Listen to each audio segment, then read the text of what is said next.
아우구스투스 다시 사. 존 윌리엄스 장편 소설. 조영학 옮김. 북 2. 하나. 1. 대필 기록. 히르티아가 말하고 아들 퀸투스가 받았음. 발레트리. 서기전 2. 나는 히르티아다. 내 어머니 크리스피아는 한때 아티아 집안의 노예였다. 아티아는 원로 가이우스 옥타비우스의 아내, 신성 율리우스 카이사르의 조카, 그리고 세상이 아우구스투스라 칭하는 옥타비우스의 모친이다. 나는 그를 몰라. 이 글을 내 아들 퀸투스에게 받아쓰게 한다. 아들은 발레트리에서 아티우스 사비누스의 장원을 돌보나 후일 우리의 후손이 과거의 삶을 이해하고 선조들이 그 시대를 어떻게 살았는지 알게 해주기 위해 이 글을 쓴다.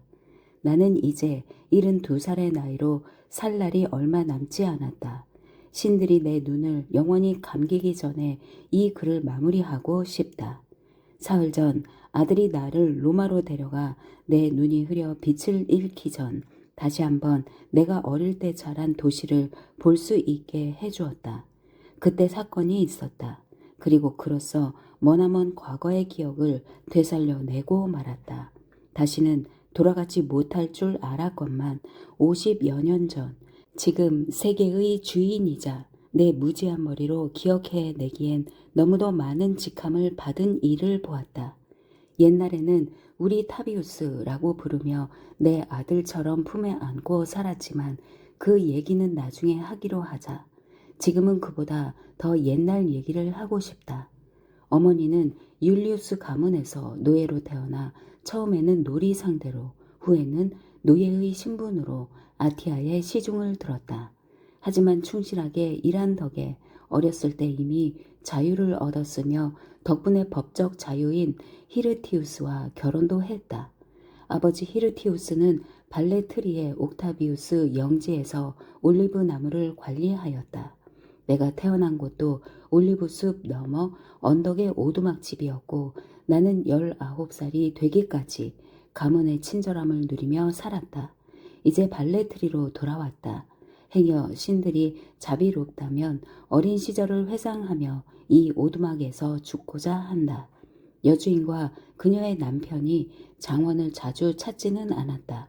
두 분은 주로 로마에 기거했다. 가이우스 옥타비우스 원로가 당시 정부 요직에 있었기 때문이다. 아티아가 아들을 낳았다는 얘기도 내가 10살 때 어머니께 들었다.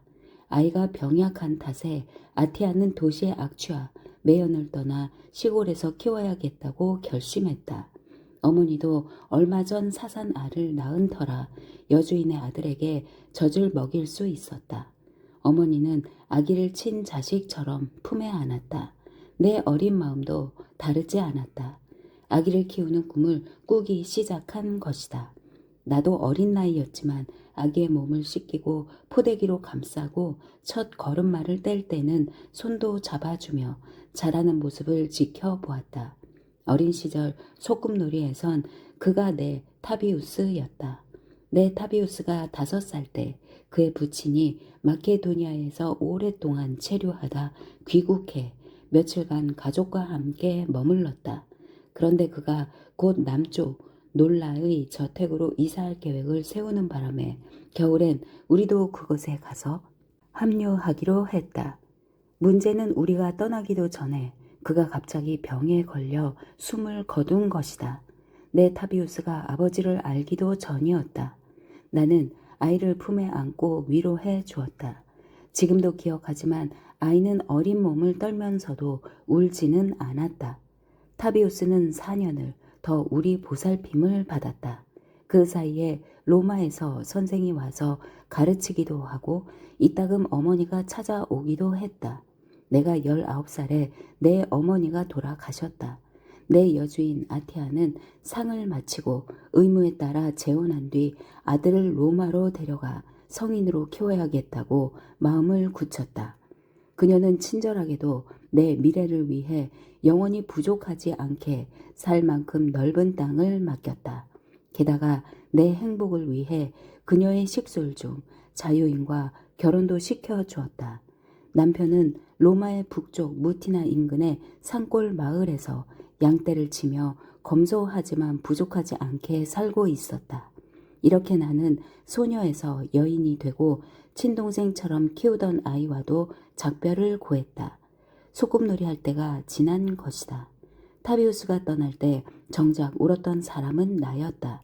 그는 나를 위로하듯 안아주며 절대 잊지 않겠다고 다짐했다. 후일 꼭 다시 만나자고 맹세도 했다. 물론 둘 다 그 말을 믿지는 않았다. 그렇게 내 타비우스는 제 길을 떠나 세계의 주인이 되고 나는 신들께서 점지해준 삶 속에서 행복하고 보람 있게 지냈다. 무지한 노파가 무슨 수로 한 인물의 위대함을 알아보겠는가. 그것도 젖먹이 시절이나 친구들과 소리치며 뛰어놀던 개구쟁이 때가 아니었던가. 이제 로마 밖 어디에서든 교회의 마을이나 도시 어디에서나 그는 신이다. 무티나의 우리 마을에도 그의 이름을 내건 사원이 있지만 다른 곳에도 많다고 들었다. 그의 모습은 전국 어디든 촐로들의 병로에 걸려 있다. 세상이 어떻게 돌아가고 신들은 또 무슨 생각을 하는지 모르겠다. 내가 기억하는 사람은 내가 낳지는 않아도 내 자식과 다를 바 없는 아이다. 그리고 이제 내가 기억하는 일을 얘기해야 한다. 그의 머리는 가을거지 나달보다 색이 연하고 햇볕을 거부하듯 살갗이 창백했다. 이따금 재빠르게 움직이거나 즐겁게 웃기도 했지만 대개는 조용하고 우울한 표정이었다. 툭하면 화를 내고 또 쉽게 풀어지기도 했다. 그를 사랑하기는 했지만 그렇다고 다른 아이보다 특별했다는 생각은 해본 적이 없다. 그때 이미 신들이 그를 위대하게 만들어 온 세상이 배우도록 했을지는 모르겠으나 그랬다 해도 타비우스는 맹세코 그 사실조차 몰랐다. 친구들은 동년배들이었고 천한 노예 출신도 있었다. 일이든 놀이든 그는 받은 만큼 주었다. 그래, 신들이 지혜롭게 그가 모르게 손을 댔을지도 모르겠다.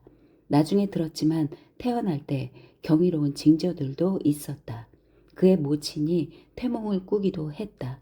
신이 뱀의 형태를 하고 몸 안으로 들어왔다는 것이다. 그의 부친은 아내의 사타구니에서 태양이 떠오르는 꿈을 꾸었다고 했다. 그가 태어나는 순간 이탈리아 전역에서 상상을 초월하는 기적들이 일어나기도 했다. 하지만 나는 오로지 내가 들었던 얘기들, 내가 기억하는 얘기들만 기록할 것이다. 이제 그때의 만남 얘기를 하련다. 이 머리로 과거를 떠올리게 만든 바로 그 만남. 아들 퀸투스가 내게 위대한 포럼을 보여주겠다고 했다.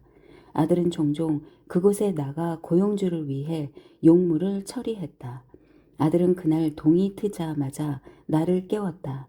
사람들이 모이기 전에 도착하기 위해서였다. 우리는 새로 지은 원로원 건물을 보고 사크라 길을 올라가 율리우스 카이사르 사원 방향으로 이동했다. 사원은 아침 햇살을 받아 서설만큼이나 새하얀 색이었다. 내가 어렸을 때 율리우스 카이사르가 신이 되기 전 딱 한 번 본 적이 있다. 맙소사, 이렇게 대단한 세상에 내가 살다니 감개가 무량하지 않을 수가 없군. 우리는 잠시 걸음을 멈추고 사원 옆에서 휴식을 취했다. 나이가 나이라 요즘엔 쉬이 지친다. 쉬는 동안 남자들이 이쪽으로 올라왔는데 한눈에 봐도 원로들이었다.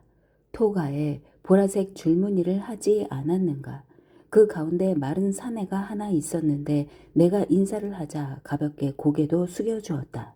그는 챙이 넓은 모자를 쓰고 손에는 지팡이를 들었다. 다른 사람들도 저마다 그에게 말을 건네는 것처럼 보였다. 시력이 좋지 않아 알아보지는 못했지만 그래도 육감의 힘까지 늙지는 않았다.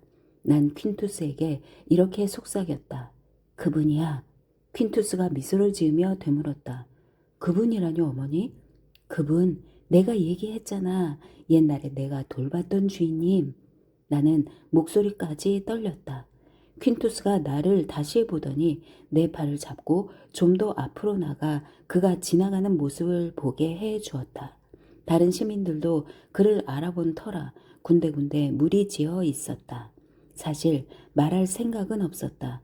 그런데 그가 지나자 어릴 적 기억이 갑자기 솟구쳐 나도 모르게 이름이 흘러나오고 말았다. 타비우스. 기껏 속삭임에 불과했건만 하필 그가 바로 내 앞을 지날 때였다. 말을 걸 의도는 전혀 없었다. 결국 당사자가 당혹스러운 듯 걸음을 멈추고 나를 바라보더니 기어이 주변 사람들에게 기다리라 손짓하고 내게 다가왔다. 뭐라고 했소, 노인장? 예, 폐하, 용서해 주세요. 당신은 내가 어렸을 때 이름을 불렀소. 제가 히르티아입니다. 폐하께서 어린 시절 벨레트리에 계셨을 때 제 어미가 유모였답니다. 기억 못하시겠지만요. 히르티아. 그는 그렇게 되뇌며 미소를 짓더니 한 걸음 가까이 다가와 나를 보았다. 얼굴에는 주름이 지고 두 볼은 늘어졌으나 어린 시절 모습까지 지울 수는 없었다. 히르티아. 그가 다시 내 이름을 부르며 손을 잡아주었다. 기억나오. 얼마나 오랜만이. 50년도 넘었사옵니다. 내가 대답했다. 동료 몇이 다가왔으나 그가 다시 손짓으로 물렸다. 50년, 세월이 그대에게 친절했던가요? 아이 5을 길렀습죠. 그중 3은 죽지 않고 잘 살고 있답니다. 남편도 좋은 사람이라 편안하게 살았지만 오래전 신들께서 데려갔죠. 예, 지금은 저도 삶이 끝날 때를 기다리고 있습니다. 그가 나를 보더니 물었다. 아이들 중에 딸도 있소? 이상한 질문이었다. 다행스럽게도 아들뿐이랍니다. 다들 그대를 존중하고? 예, 다들 존중하고 말고요. 그럼 행복한 삶이었소. 그대가 아는 것보다 나은 삶이었을게요. 신들이 불러도 만족스럽게 떠날 정도는 될 것 같군요. 그가 고개를 끄덕이더니 갑자기 심각한 얼굴을 했다. 그리고 씁쓸한 목소리로 말했지만 무슨 뜻인지 이해할 수는 없었다. 그럼 나보다 행운하요, 노인장. 하지만 폐하께서는 보통 사람과 다르십니다. 교회마다 폐하의 모습이 병로를 보호하는 걸요. 교차로와 사원도 그렇고요. 세상이 모두 존경하는데 어이 행복하지 않으십니까? 그는 나를 보기만 하고 말은 하지 않았다. 그러다가 내 옆에 서 있는 아들 퀸투스를 보았다. 아들이로군요. 노인장을 닮았소. 퀸투스입니다. 벨레트리의 아티우스 사비누스의 영지를 총괄하죠. 과부가 된 후로 이곳에 와서 아들 가족과 함께 지낸답니다. 좋은 아이들이에요. 그는 한참 동안 아무 말 없이 퀸투스를 보았다. 내겐 아들이 없어. 딸 하나뿐이지. 로마하고. 시민들이 모두 폐하의 아이들입죠. 내가 말했다. 그가 미소를 지었다. 지금이라면 아들 3을 낳고 아이들의 존중을 받으며 살고 싶구려. 난 무슨 말을 할지 몰라 그냥 입을 다물었다. 대답은 아들이 했다. 폐하, 소인들은 천한 사람들이옵니다. 삶이랄 것도 없사옵니다. 오늘 폐하께서 원로원에서 연설을 하신다 들었습니다. 그렇게 세상의 지혜와 조언을 전하지 않사옵니까? 폐하의 삶에 비하면 소인들의 삶은 미천하기 이를 데 없나이다. 퀸투스라고 했나? 그가 묻자 아들이 끄덕였다. 퀸투스, 오늘 내 지혜를 통해 조언을 해야 한다. 원로원에 지시를 내려 내 평생 가장 사랑에 맞지 않던 것을 가져가라 할 생각이라네. 잠시 그의 눈이 이글거렸지만 곧 표정이 누그러졌다. 로마에 자유를 주었지만 정작 나는 즐길 수도 없구나. 자유를 주셨으나 아직 찾지 못하셨을 뿐입니다. 내가 말했다. 운명이러니 그마저 감내해야겠지. 그의 대답이었다. 폐하께서 행복하시길 바랍니다. 내가 말했다. 고맙소 노인장. 내가 뭐 도와드릴 일은 없겠소? 저는 만족하옵니다. 아들도 만족하고요. 내가 대답했다. 그가 고개를 끄덕였다. 이제 의무를 다해야 할 때요. 그가 말했다. 하지만 한참을 아무 말도 없으면서도 정작 돌아서지는 않았다. 결국 다시 만났군요. 오래전 약속대로. 예, 폐하. 내가 말했다. 그가 미소를 지었다. 옛날엔 나를 타비우스라고 불렀소. 예, 타비우스. 잘 있어요, 히르티아. 이제는 어쩌면 우린 다시 만나지 못할 겁니다. 벨레트리로 돌아가면 로마에 돌아오지 못할 테니까요. 내가 대신 대답을 해 주었다. 그가 끄덕이더니 입술을 내 뺨에 대고 곧바로 돌아섰다. 그리고 천천히 사크라 길을 내려가 기다리던 사람들과 합류했다. 이 이야기는 9월 12일 내 아들 퀸투스에게 불러주었다. 이야기를 한 이유는 아들과 아이들의 아이들, 그리고 미래의 아이들을 위해서다. 그래야 가족이 영속하는 한 아무리 세월이 흘러도 세상의 중심, 로마에서 그 가족이 어떤 위치에 있었는지 알 수 있기 때문이다. 2. 율리아의 일기, 판다테리아, 서기 4. 창밖으로 오후 햇살이 찬연하다. 암회색 바윗돌들이 바다를 향해 무더기로 굴러 떨어진다. 판다테리아 섬 바위가 다 그렇듯 이 바위들도 화산암이다. 기공이 많고 무게가 가벼워 그 위를 걸을 때는 늘 조심해야 한다. 까딱하면 날카로운 모서리가 발을 찢기 십상이다. 이 섬에 다른 바위도 있지만 나로서는 보러 갈 수가 없다. 동반자나 보호자 없이는 바다 쪽으로 기껏 100m 밖에 손톱만한 검은 모래 백사장까지만 허락되기 때문이다. 이 작은 돌집에서 5년을 지냈건만 사실 어느 쪽으로든 100m 너머로는 가본 적이 없다. 덕분에 다른 어느 곳보다 이 황량한 땅이라면 구석구석 너무도 잘 안다. 거의 40년을 내 집처럼 지냈다 해도 로마도 이곳에 비하면 낯설 수밖에 없다. 그런데 이곳에서 나갈 수는 있는 걸까? 청명한 날 햇빛이나 바람에 바다 안개가 걷히면 나는 동쪽을 본다. 이따금 이탈리아 본토가 보이는 것 같기도 하다.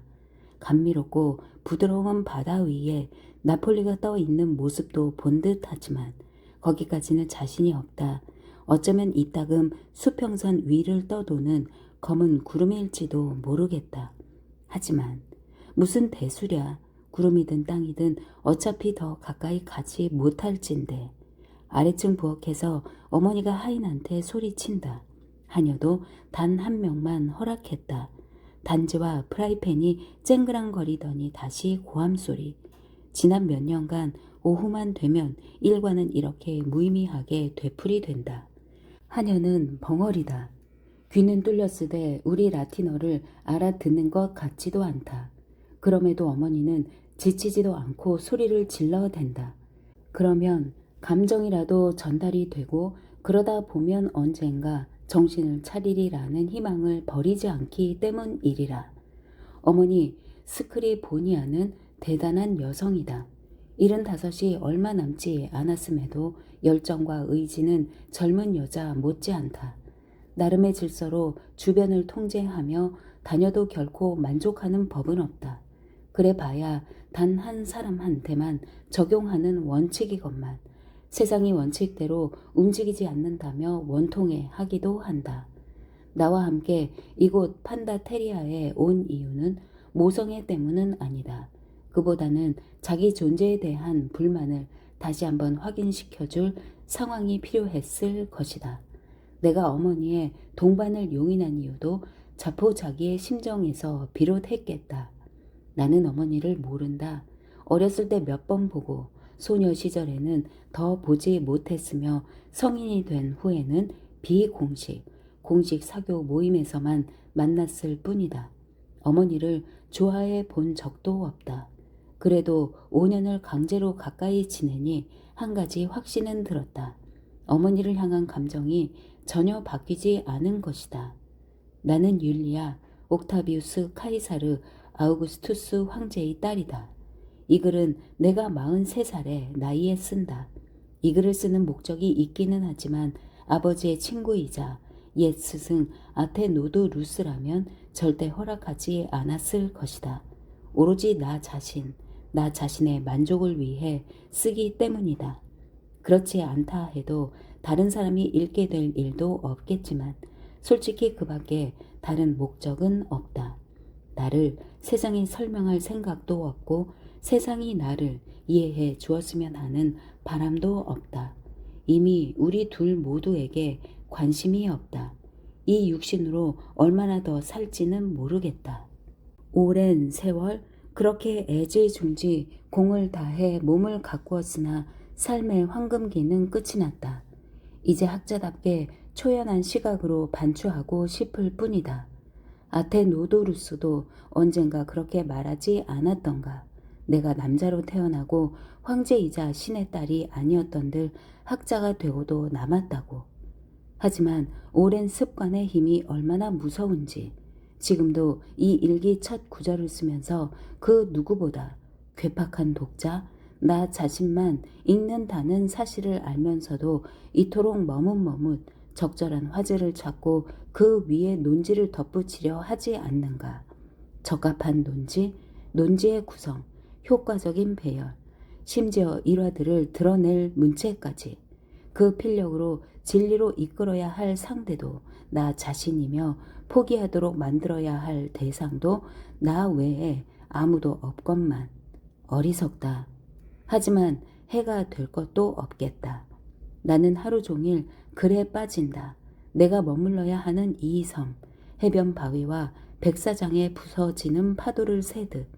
그래, 어쩌면 내 삶은 끝나지 않았다. 어제까지만 해도 그 사실을 어디까지 이해하는지 정확히 깨닫지 못했다. 어제 2년 만에 처음으로 로마에서 편지 한 장을 받을 수 있었다. 두 아들 가이우스와 루키우스가 죽었다. 가이우스는 아르메니아에서 부상을 당하고 루키우스는 병이란다. 어떤 병인지는 모르지만 스페인으로 가는 도중 마르세유 도시였다는데 편지를 읽는 도중 갑자기 만사가 심드렁해졌다. 아무래도 그만큼 충격적이었다는 얘기겠으나 아무리 기다려도 막상 슬프거나 그러지는 않았다. 그래서 마치 타인처럼 내 삶을 들여다보며 슬픔과 멀어진 순간들이 언제였는지 떠올려 보았다. 이제는 분명해졌다. 이제 완전히 슬픔이 끝난 것이다. 자아를 돌아보지 않는다고 무슨 대수겠는가. 다만 사랑했던 사람들마저 개의치 않는 건 또 다른 문제다. 그런데 이제 어느 누구 할 것 없이 알량한 호기심마저 그저 담담하고 무의미할 뿐이다.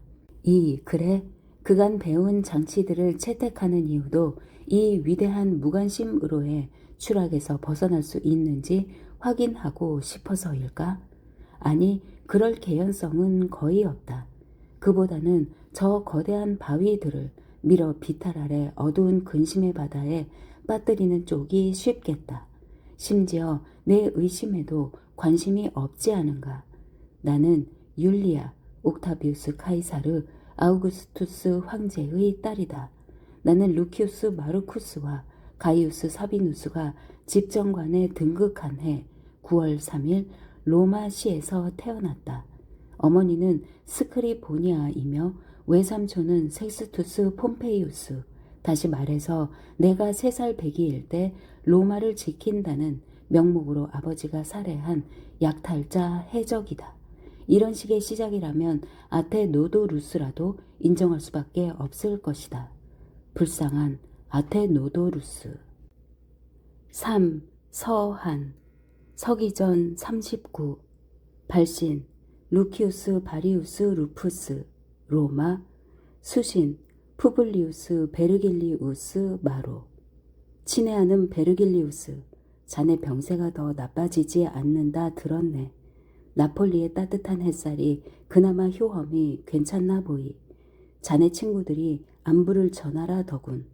우리의 안녕이 자네의 안녕에 달렸다는 사실도 꼭 확인해 주라는 협박까지 했다네. 어젯밤 클라우디우스 네로의 집에서 연회가 있었는데 자네가 참석하지 못해 다들 아쉬워했어. 얼마나 마셨는지 오늘 오후에나 정신이 조금 드는군 그래. 대단한 밤이었네. 그래 조금 얘기해주면 자네도 기분이 좋아질까? 클라우디우스 네로는 알지? 자네의 주인이 될지도 모르는. 그렇잖아도 자네를 잘 아는 듯 얘기하기에 한 번쯤 두 사람이 만난 모양이라 생각했지. 행여 모른다면 기억하게나. 불과 2년 전만 해도 페르시아에서 옥타비우스 카이사르에게 반란을 일으킨 죄로 추방당했던 인물이야. 지금은 겉으로야 정치를 등진 터라 옥타비우스와도 더없이 가깝게 지낸다네. 나이가 워낙 많아 부인 리비아가 배우자가 아니라 딸처럼 보이더군. 자네도 곧 이해하겠지만 오히려 다행이라 할 수 있지. 클라우디우스의 의도는 아니었네만 파티는 흡사 문학의 밤 같았다네. 노인은 좋은 양반 같았어도 학식이 바닥이더군. 사실 배후는 옥타비우스였다네. 우리도 나중에야 눈치를 챘지. 그러니까 클라우디우스는 대리 주인인 셈이야. 행사는 우리 친구 폴리오를 기리기 위해 마련했다네. 약속한 대로 도서관을 로마 시민에게 헌정하기로 했거든. 일반 시민들도 많이 배울 수 있도록 말일세. 잡다한 계층이 모였네만 그래도 좋은 모임이었네. 대부분은 우리 친구였지. 폴리오, 옥타비우스와 맙소사, 스크리포니아, 마에케나스, 아그리파, 나, 아이 밀리우스 마케르, 자네를 숭배하는 메비우스도 왔던데 클라우디우스한테 용케 초대장을 받아낸 모양이더군. 클라우디우스가 그만큼 어리석다는 얘기겠지. 처음 보는 사람도 하나 있었네. 아마시아 출신의 땅딸보였는데 이름이 스트라보라더군. 내가 보기엔 딱 철학자 나부랭이였어. 이름은 기억이 나지 않지만 분위기 이용해 예쁘장한 아가씨들도 몇 명 있었어. 그리고 놀랍게도 자네는 좋아하겠군. 다소 둔하면서도 매력적인 젊은이도 하나 있었다네. 그 친구 작품을 자네가 침이 마르도록 칭찬하지 않았던가. 바로 호라티우스였네. 마이케나스가 초대했겠지만 사실 몇 개월 전엔 호라티우스가 무례하게 군 덕에 고생도 좀 했지. 옥타비우스는 이례적으로 기분이 좋았다네. 스크리보니아가 언제나처럼 잔뜩 인상을 썼지만 그럼에도 거의 수다쟁이처럼 보일 정도였어. 알겠지만 몇 달간 갈리아에서 생고생을 하다 막 돌아온 터였으니 그만큼 문명사회에 굶주렸는지도 모르지. 게다가 마르쿠스 안토니우스와 섹스투스 폼페이우스와의 난제도 거의 대부분 해결했다지 않던가? 아니면 클라우디우스의 아내 리비아가 참석했기 때문인지도 모르겠네. 리비아에게 크게 환상을 품고 있는 것 같았으니까. 아무튼 옥타비우스는 와인 전문가 역할을 고집해서 평소보다 훨씬 독하게 와인을 섞었다네. 물과 비슷한 양이라 몇 순배 돌기도 전에 대부분 얼큰하게 취했지. 클라우디우스 옆자리 상석에도 자신이 아니라 폴리오가 앉아야 한다고 고집을 부리더니 기어이 말석을 고집했다네. 바로 리비아 옆자리였어. 상황을 고려하더라도 옥타비우스와 클라우디우스는 서로 지나칠 정도로 공손하더군. 그래, 모종의 미략이라도 있는 듯 보였다네. 스크리보니아는 다른 테이블에 앉아 여자들끼리 수다를 떨다가도 우리 자리를 노려보곤 했는데 누가 알겠나? 왜 그렇게 노려봤는지? 스크리보니아는 옥타비우스만큼이나 둘의 결혼 생활을 싫어한다네. 아이를 낳자마자 이혼하리라는 사실도 전혀 비밀이 아니야. 도대체 무슨 장난들인지 권력자들의 짓거리가 무상하기만 하더군. 도대체 뮤즈께 얼마나 우스꽝스러워 보이겠는가. 신들께 가까울수록 신의 손 안에 있다는 사실을 왜 모를까? 우리야 차라리 다행일세. 베르길리우스, 자손을 낳기 위해 결혼하는 대신 영혼의 아이들을 만들어 미래에 아름답게 울려 퍼지게 할 수 있으니까. 게다가 우리 아이들은 죽지도 변하지도 않아. 파티는 진수성찬이었네. 식사 전에는 아주 깔끔한 캄파니아 와인, 후에는 고급 팔레르노가 나왔지. 음식도 지나치게 화려하지도 않고 평범해 보이려 애쓰지도 않았더군. 처음에는 굴, 달걀, 양파가 나오고 연이어 새끼 염소구이, 닭구이, 잉어구이, 그리고 신선한 채소들이 종류별로 나왔네. 식사가 끝나자 옥타비우스가 음악의 뮤즈들께 건배를 제안하고는 신들의 기능에 대해 대화를 하고 싶다고 했네. 그리고 고대의 3대 신으로 할지 최근 신으로 할지 혼자 끙끙대는 척하더니 마침내 후자로 결정했지. 그리고 슬쩍 클라우디우스를 보며 미소를 지었어. 하지만 뮤즈들은 이 정도까지만 숭배해야 합니다. 절대 정치 얘기를 꺼내 파티를 망치게 해서는 안 되죠. 정치 얘기는 누구나 당혹스러운 주제 아닌가요? 사람들이 웃었지만 어딘가 다들 어색했어. 문득 그런 생각이 들더군. 과거든 잠재적이든 그 방의 정적이 하나 둘이 아니었다는. 클라우디우스는 옥타비우스가 추방한 지 2년도 되지 않았고 주빈 폴리오 자신도 마르쿠스 안토니우스의 옛 친구였으며 젊은 호라티우스는 불과 3년 전에 반역자 브루투스 편에서 싸우지 않았던가. 그리고 메비우스, 불쌍한 메비우스의 원한은 너무도 깊어 그 누구도 저주에서 벗어나지 못할 정도였지. 당연히 주빈인 폴리오가 먼저 나섰네.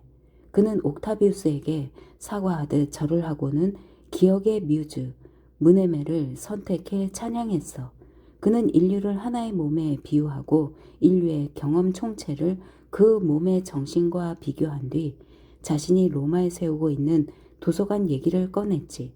마치 그 일을 정신, 기억에서도 가장 중요한 속성처럼 말하더군. 결론은 기억의 뮤즈가 다른 뮤즈를 자애롭게 지배하고 주재한다 였지. 메비우스가 파르르 한숨을 내쉬더니 다들 들을 수 있도록 이렇게 속삭였네. 아름다워요. 오, 정말 아름답군. 그러자 호라티우스가 그를 흘기며 무슨 얘기냐는 듯 눈썹을 치켜 세웠지. 아그리파는 역사의 뮤즈, 클리오를 노래했네. 메비우스는 또다시 큰 목소리로 사나이의 용맹 운운하며 수군댔고 이번에도 호라티우스가 노려보았어. 내 차례에는 칼리오페에 대해 얘기했다네. 어쩌면 조금 대담했는지도 모르겠어. 비록 시라고 해도 살해당한 율리우스 카이사르를 언급하는데 어찌 정치를 거론하지 않겠나. 다소 지루하기도 했지만 그래도 옥타비우스는 기쁜 표정이었네. 횃불 아래 리비아 옆에 앉아 있으니 왜 아니겠는가.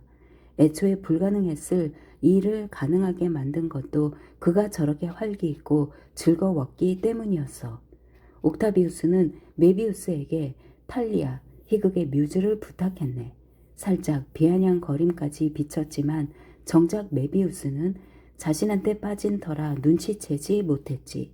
메비우스는 선택받았다는 사실에 신이 나서 길고 긴 익살시로 필경 아테네의 안티파네스한테서 훔쳤을 걸세. 옛 아테네의 속물들을 비판하기 시작했다네. 주로 노예, 자유인, 상인들로 스스로를 신분이 높은 사람들과 동급으로 여기고 용케 위인들의 집에 초대를 받아 거지처럼 처먹으며 고귀한 주인의 친절과 아량을 욕되게 하기 때문이다. 희극의 여신 탈리아는 그런 불청객들을 벌하고 고통으로 분수를 깨닫게 하고 귀족들을 보호한다. 일부는 난쟁이로 만들고 머리를 헛간 지푸라기처럼 만들어 그들이 태어난 마구간의 격식을 따르게 한다 등등등. 메비우스는 분명 자네의 젊은 친구 호라티우스를 공격하고 있었네. 그 이유도 모르고 어떻게 대처해야 할지도 몰라 다들 옥타비우스를 바라보았지만 정작 황제는 표정이 무덤덤하기만 했다네. 마이케나스 역시 관심이 없는 듯 했어. 아무도 호라티우스를 보지는 않았다네. 나를 제외하고는 바로 옆에 앉아 있기 때문이지. 그런데 깜빡이는 불빛 속에서도 얼굴이 백지장처럼 하얗더군. 메비우스가 노래를 마치고 자리에 앉았네. 주인의 비위를 맞추고 잠재적 경쟁자도 엿 먹였으니 지극히 만족스러웠겠지. 사람들이 여기저기서 수군거렸네. 그때 옥타비우스가 그를 치하하며 이렇게 말했어. 누가 시의 뮤즈 에라토를 노래하겠습니까? 대답은 메비우스가 했네. 자신의 시도를 성공으로 확신한 터라 잔뜩 신이 났겠지. 오, 물론 마이케나스가 해야겠죠. 뮤즈께 구애해 자기 것으로 만든 분 아닙니까? 당연히 마이케나스입니다. 마이케나스가 맥없이 손을 저었네. 전 사양하겠습니다. 벌써 몇 달째 뮤즈가 정원을 떠나 돌아올 생각을 하지 않는군요. 저보다는 젊은 친구 호라티우스가 그녀를 더 잘 노래할 것입니다. 옥타비우스가 웃으며 호라티우스를 돌아보고는 아주 예의 바르게 부탁했네. 오늘 저녁에 처음 본 손님이신데 어딘가 안면이 있구려. 그래, 노래를 하시겠소, 호라티우스? 예, 하겠습니다. 호라티우스가 대답했다. 하지만 그러고도 한참 동안 가만히 있더니 하인도 부르지 않고 직접 와인을 따라 단숨에 들이켰네. 물을 타지도 않고. 그리고 얘기를 시작했는데 기억나는 대로 이곳에 적겠네. 그리스 오르페우스 얘기는 다들 아십니다. 오늘은 오지 못했지만 우리의 베르길리우스가 아름답게 노래했죠. 아폴로와 뮤즈 칼리오페의 아들.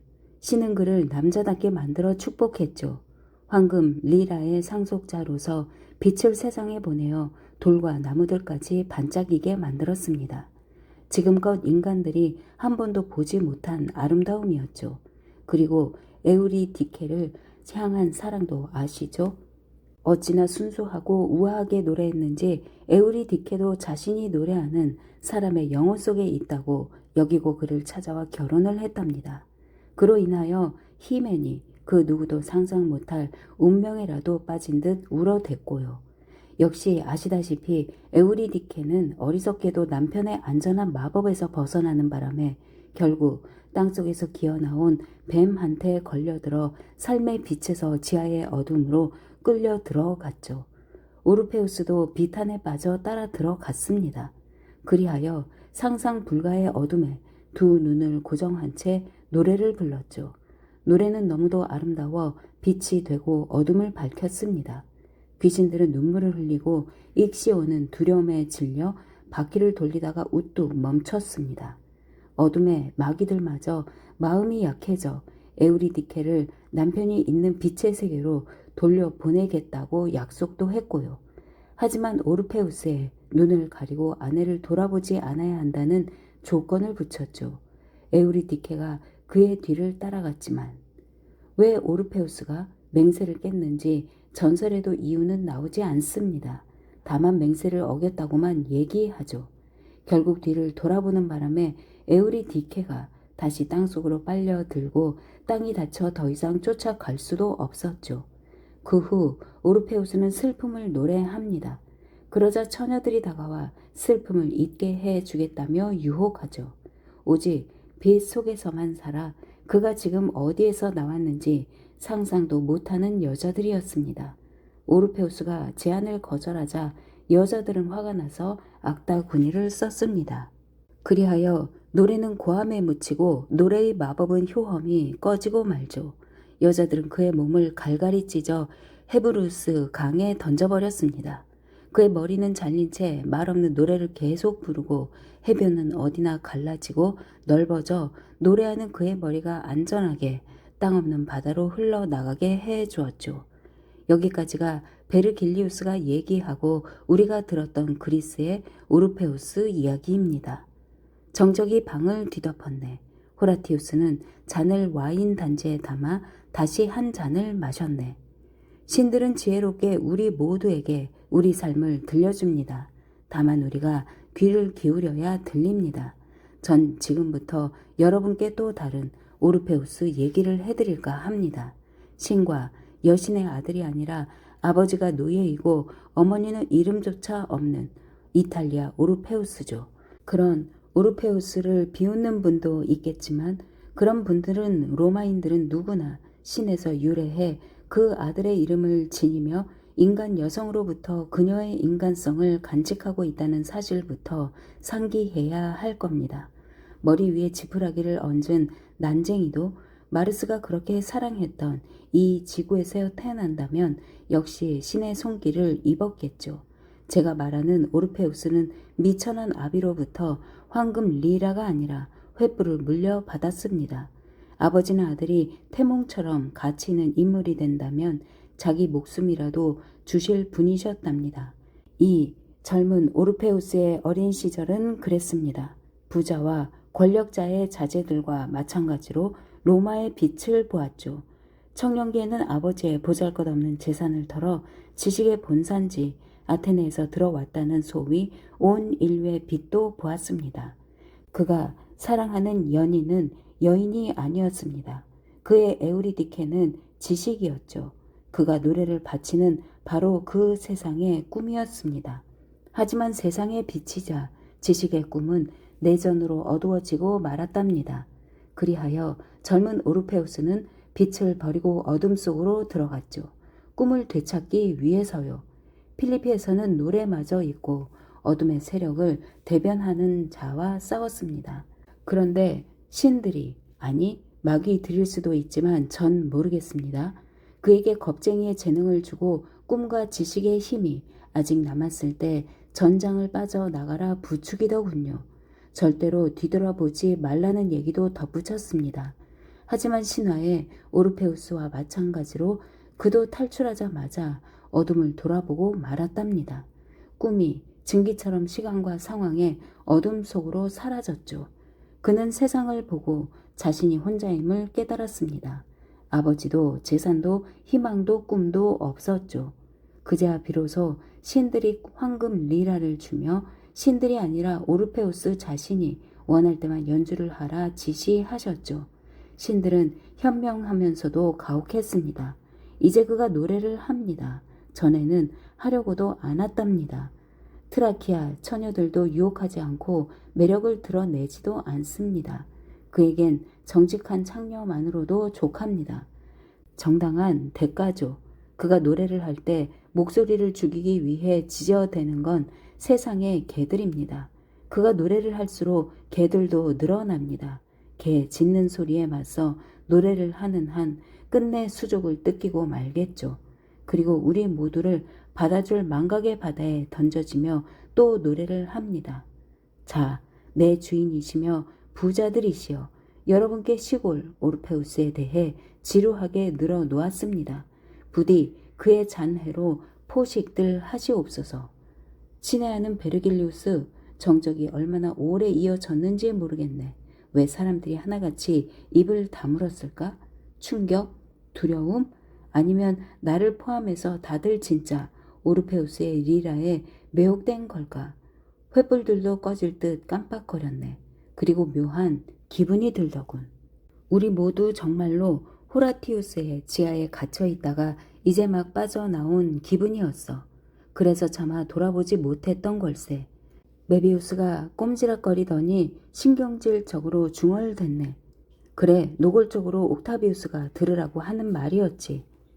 필리피, 어둠의 세력이라고? 그럼 삼두께 대한 반역 아닌가?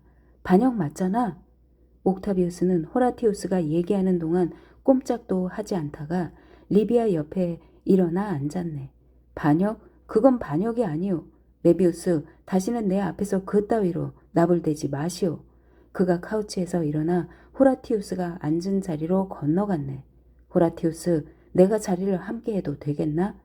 우리 젊은 친구는 멍한 표정으로 고개를 끄덕였네. 옥타비우스는 그의 옆에 앉아 둘이 조용히 대화를 이어갔어. 메비우스는 당연히 그날 밤 더 이상 입을 열지 못했지. 친애하는 베르길리우스, 우리 호라티우스는 일찍이 우리의 마음을 앗아갔듯 그렇게 옥타비우스 카이사르의 사랑을 차지했다네. 아무튼 아름다운 밤이었네. 서한, 서기전 38, 정월, 발신 메비우스, 로마, 수신 프리우스 비바쿨루스. 친애하는 프리우스, 지난 9월 클라우디우스 네로의 집 얘기라면 길게 쓰고 싶지 않습니다. 끔찍한 밤이었죠. 유일하게 마음에 드는 점이라면 선생님의 친구 베르길리우스가 빠졌다는 사실인데. 예, 어쩌면 그 이상일 수도 있겠습니다. 그날 밤 이후 이런저런 일들 때문에 사건 전체가 그때보다 더 우스꽝스럽게 꼬였으니까요. 그곳에 누가 참석했는지 다 기억하지는 못합니다. 물론 옥타비우스가 있고 정신 나간 친구들이 있었죠. 에트루리아 출신의 마이케나스는 보석과 향수를 잔뜩 처바르고 나타나고 아그리파는 땀과 가죽 냄새로 범벅이었죠. 겉으로 보기엔 문학의 밤이었다지만 맙소사 문학이 그렇게 망가질 수 있다니? 그런 자리라면 돌팔이 글쟁이 카룰루스조차 시인으로 보였을 것입니다. 아, 얼간이 허풍쟁이 폴리오를 빼놓을 수는 없겠군요. 돈과 권력이 없다면 누구도 거들떠 보지 않을 위인. 그의 파티에 참석할 정도로 어리석지 않았다면 그 누가 그의 졸작에 저렇듯 귀를 기울이며 비극의 멋쩍은 웃음을 짜내고 운율의 어설픈 감정을 꾸며내겠습니까? 다시 마이케나스 얘기를 하죠. 그자는 라틴어로 애처로운 시를 쓰지만 거의 외국어처럼 들린답니다. 마케르는 말 그대로 10번째 뮤즈, 현신한 지루함의 뮤즈였죠. 그리고 벼락치기 출세꾼 호라티우스가 있군요. 사실은 그날 밤 제가 교묘하게 정체를 까발리기도 했습니다. 말 많은 정치꾼의 거짓말쟁이, 무지한 촌놈들이 뮤즈의 정원을 더럽히고 있으니까요. 그러니 선생님과 제가 글을 쓰는 것조차 민망하고 무색할 따름입니다. 하지만 그날 밤 사교적 음모가 문학적 음모보다 훨씬 더 흥미로웠답니다. 예, 제가 이 편지를 쓰는 것도 그 때문입니다. 우리는 모두 옥타비우스의 여성 편력이 어떤지 알고 있습니다만 사실 그 이전에는 소문을 별로 믿지 않았답니다. 사람이 너무도 작고 창백해서 물탄 와인과 열정적인 포옹만으로 황천길로 갈 것처럼 보였거든요. 그런데 어쩐지 사실일 수도 있다는 생각이 드네요. 주체인의 아내는 리비아라는 여자였습니다. 보수적인 공화파 명문가 출신이죠. 듣기에는 여자 부친이 필리피에서 옥타비우스 군에 살해당했다더군요. 선생님께서 그런 스타일을 좋아하신다면 분명 아름답고 아름다운 여자이옵니다. 수수하면서도 고상한 매력도 있고 금발의 다소 얇은 입술, 부드러운 말투, 몸매도 적당히 균형이 있죠. 뭐 예를 들자면 많습니다만 아무튼 이상적인 규수라 할 수 있을 겁니다. 나이는 18 정도? 아주 어린 나이지만 그녀보다 3배는 나이가 많은 남편한테 아들을 하나 선물하고 지금도 임신을 한 것처럼 보이더이다. 사실 우리 모두 상당히 많이 마셨습니다. 아무리 그렇다 해도 옥타비우스의 행동은 정말 기괴하더군요. 그는 상사병에 걸린 카툴루스처럼 여자 옆에 달라붙어서는 머리를 어루만지고 귀에 속삭이고 아이처럼 아무리 지위가 높다고 해도 아이는 아이겠지만요. 웃는 등 온갖 기술을 서슴지 않았답니다. 자기 아내가 온전히 지켜보는 앞에서 말입니다. 그 여자 역시 임신 중이지만 옥타비우스는 전혀 개의치 않더군요. 리비아의 남편도 마찬가지였습니다. 외간 남자가 아내의 정조를 희롱하고 있건만 아예 보지를 못하는지 야심만만한 아비처럼 너그럽게 미소만 짓고 있지 뭡니까? 당시만 해도 저도 거의 신경 쓰지 못했습니다. 다소 천박한 행동이라는 생각은 들었지만 그 정도라면 총구석 고리 대금업자 손자들이 늘 하는 짓일 테니까요. 그러니까 마차 하나를 다 채우면 다른 마차까지 채워 끌려고 드는 겁니다. 그게 자기 일이죠. 하지만 그 이후 4개월이 지나고 나자 그런 식의 기괴한 추문이 로마를 진동합니다. 제가 말씀드리지 않으면 선생님께서도 저를 용서하시지 않을 정도랍니다. 2주일 전 그의 전처 스크리보니아가 여자아이를 낳았습니다. 아무리 신의 양자라 해도 아들을 낳도록 조절할 수는 없었겠죠. 그리고 바로 그날 옥타비우스는 스크리보나에게 이혼 문서를 보냈습니다. 그 자체로는 그렇게 놀랄 일이 아닙니다. 그렇게 되기까지 미리 이런저런 물밑 작업이 있었다고 들었으니까요. 하지만 진짜 추문은 다른 곳에 있답니다. 다음 주 티베리우스 클라우디우스 네로가 리비아와 이혼을 하더니 그 다음 날 옥타비우스에게 아내를 선물한 겁니다. 임신한 상태로 지창금까지 잔뜩 챙겨서 말입니다. 그리고 원로원은 그 모두를 제거하고 사제들은 재물을 바쳤죠. 그 얼빠진 거래를 말입니다. 어떻게 그런 작자를 정상으로 여길 수 있죠? 예, 그런데도 다들 좋아한답니다. 5. 율리아의 일기 판다테리아 서기 4. 내가 태어난 상황은 온 세상에 알려졌지만 난 한참이 되어서야 눈치를 챘다. 마침내 그 상황을 이해할 나이가 되었을 땐 이미 아버지는 세상의 지도자이자 신이 되었다. 세상은 오래전부터 신을 맹신한다. 신의 행동이란 인간들에게 아무리 이상하게 보여도 자신에게만은 지극히 당연하며 신을 숭배해야 하는 사람들에게는 심지어 불가피하기까지 한 것이다. 리비아가 내 어머니가 되었지만 나도 이상하지 않았다. 스크리보니아는 손님처럼 드문드문 우리 집을 찾았을 뿐이다. 멀지만 꼭 필요한 친척이라 사람들은 막연한 의무감으로 그녀를 감내했다. 당시의 기억은 아련하지만 솔직히 그 기억조차 믿을 수 없다. 어쨌거나 지금 생각해봐도 그 시절은 평범하고 즐거웠다. 리비아는 심지가 곧고 위엄이 있었으며 차가우면서도 애정이 깊었다. 사람들도 내게 리비아와 같은 모습을 바랐으리라. 아버지는 높은 사람답지 않게 나를 옛날 방식으로 키우려 했다. 아버지 집에서 유모가 아닌 리비아의 손으로 옛날처럼 술을 놓고 바느질을 하고 요리하는 법도 가르치고 동시에 황제의 딸에 걸맞은 교육도 잊지 않았다. 그래서 어릴 때부터 누이들과 함께 술을 놓고 아버지의 노예 파이드 루스에게 라틴어와 그리스어를 배웠으며 후에는 아버지의 옛 친구이자 스승 아테노도 루스 아래서 지혜를 공부했다. 당시에는 전혀 몰랐지만 내 삶에서 가장 중요한 상황은 아버지한테 다른 자식이 없다는 사실이었다. 실로 율리우스 가문의 오점이 아닐 수 없었다. 당시 몇 년간 아버지를 거의 보지 못했건만 그의 존재감만은 그 누구보다 강했다. 눈을 감으면 난 허공 속에 내동댕이 쳐지고 한 아이가 두려움에 떨며 자지러지게 웃는 소리가 들렸다. 그러면 누군가가 나를 무적행 속에서 꺼내 중후한 목소리로 따뜻하게 위로해 주었다. 머리를 쓰다듬는 손길도 느끼고 공과 자갈놀이도 떠오른다. 나는 두 다리를 끌며 팔라티네의 집 정원 뒤 작은 언덕에 오른다. 언덕에 오르면 도시가 거대한 장난감처럼 눈앞에 펼쳐진다. 하지만 아무리 해도 얼굴은 기억이 나지 않는다. 그는 나를 로마라고 불렀다. 내 작은 로마. 아버지 기억이 제일 선명한 때는 내가 9살 시절이다. 아버지의 5번째 집정관 등극, 그리고 달마티아, 악티움, 이집트의 승리로 3중 개선식이 그랬다. 그 이후로 로마에서 그런 식의 개선식 행사는 없었다. 후일 아버지 설명에 따르면 그가 참석한 개선식도 천박하고 야만적이었지만 그 당시엔 정치적으로 필요했단다. 따라서 당시의 광경이 특별히 웅장해서인지 그 후 개선식이 없어서인지 아니면 내 기억이 왜곡됐기 때문인지는 모르겠다. 당시 아버지를 본 것도 1년도 더 전이었다. 아버지는 개선 행진이 도시에 들어오기 전 로마를 찾을 기회가 없었다.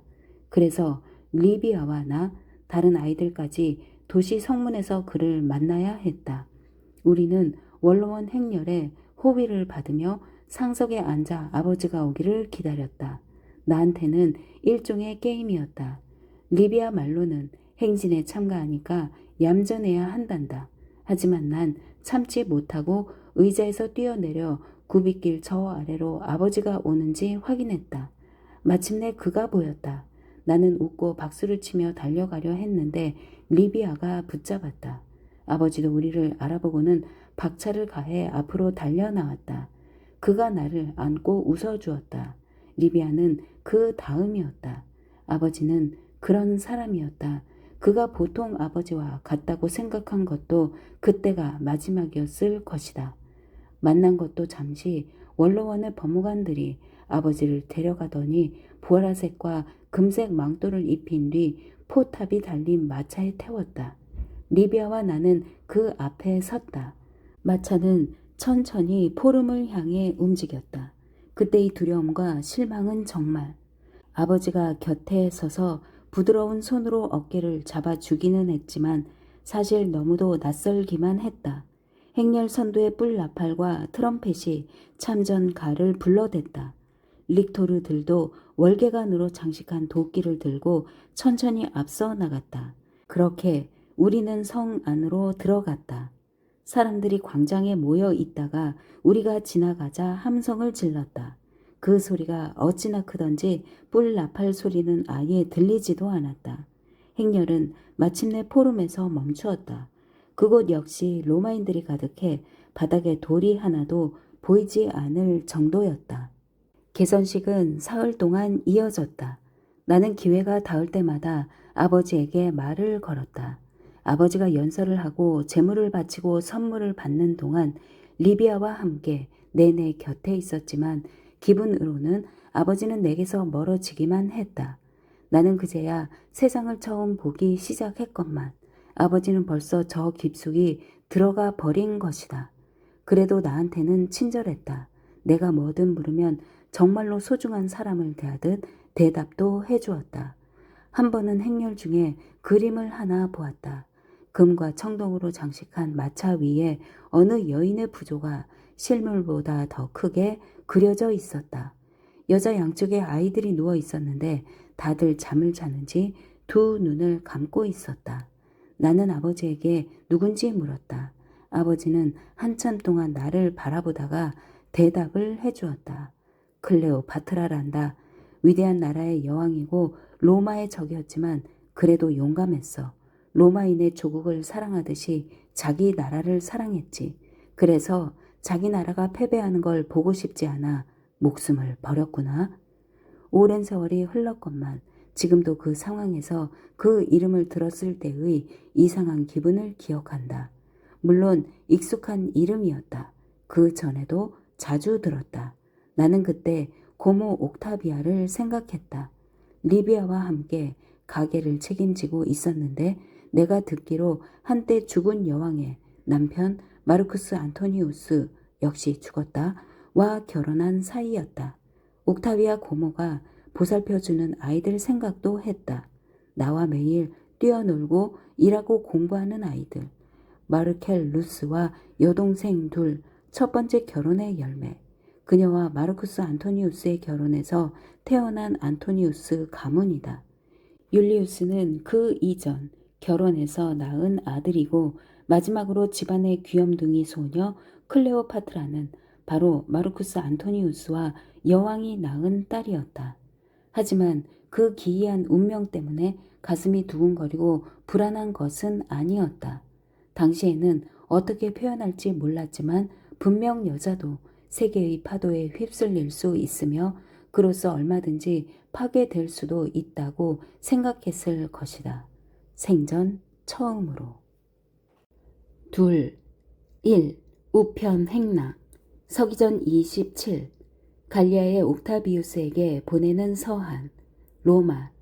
리비아가 남편에게 인사를 보내고 안부를 묻는다.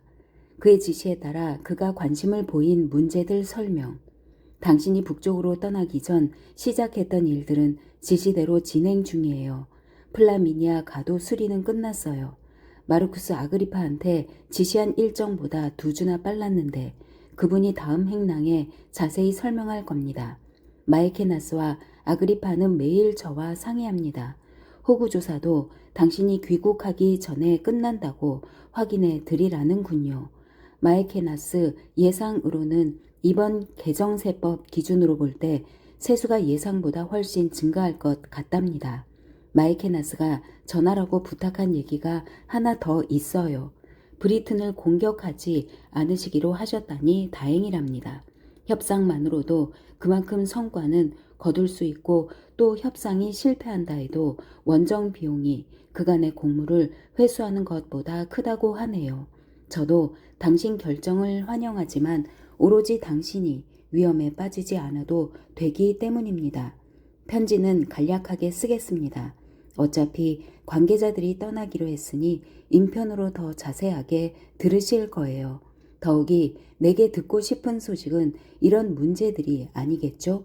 당신 딸은 건강합니다. 안부 전하라는군요. 예, 당신 편지들도 매일 읽어주고 이따금 당신 얘기도 한답니다. 기쁘게도 지난주에는 집안 하인들을 대하는 태도도 상당히 발전했답니다. 오늘 아침에는 물레에서 거의 2시간을 놀고 함께 일하는 사람들에게 불평을 하거나 무례하게 대하는 일도 없었답니다. 마침내 어른이자 황제의 딸이라는 신분에 조금씩 익숙해지는 것 같더군요. 건강은 걱정하지 않으셔도 돼요. 앞으로도 당신이 알아보기 힘들 만큼 건강하게 자랄 것입니다. 다른 교육 얘기는 다른 사람들에게 맡기겠습니다. 그에 대해서는 저도 마지 못하나마 당신 고집을 따르기로 했지만 아무튼 그 얘기도 이 행랑에 들어 있을 것입니다. 당신이 즐거워하고 흐뭇해할 소문이 조금 있어요. 마에케나스가 당신 바람에 따라 아내를 드리기로 했답니다. 꼭 당신께 얘기를 전해달라 부탁하더군요. 나한테 맡기는 이유는 당신이 직접 하기가 난감해서라 했습니다. 허나 짐작하시듯 그분 그 문제로 엄살깨나 부리겠지만 실제로는 은근히 지금 상황을 즐기는 듯합니다. 신부는 테렌티아라는 아가씨로 그다지 명문가 출신은 아닙니다. 마이케나스는 코웃음을 치며 둘 다 귀족일 필요는 없다고 말합니다. 신부는 예쁘고 자그마한데 역시 결혼에 만족하는 듯 보입니다.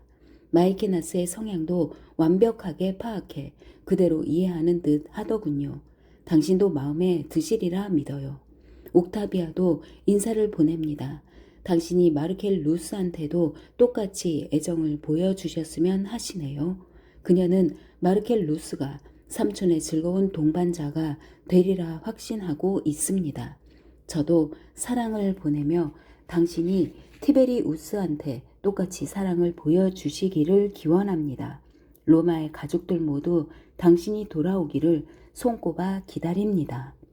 가이우스 옥타비우스 카이사르에게 갈리아의 나르본, 하인이자 성실한 친구 파이드 루스로부터 가이우스에게 가족 문제에 대해 보고함. 영의 율리아는 더 이상 제가 가르칠 수 없을 정도로 교육 성취도가 빠릅니다. 말씀드리기 송구하오나 폐하의 판단이 틀리셨습니다. 여식이 동등한 위치에 사내만큼 빠르고 효율적으로 배울 수 있다고는 생각지 않습니다. 성실도와 이해도 역시 마찬가지입니다. 폐하께서는 황공하옵게도 비슷한 연배의 왕과 후손들을 제가 돌볼 수 있도록 안배하셨사오나 기이하게도 성별과 무관하게 율리아의 성취가 가장 빠릅니다.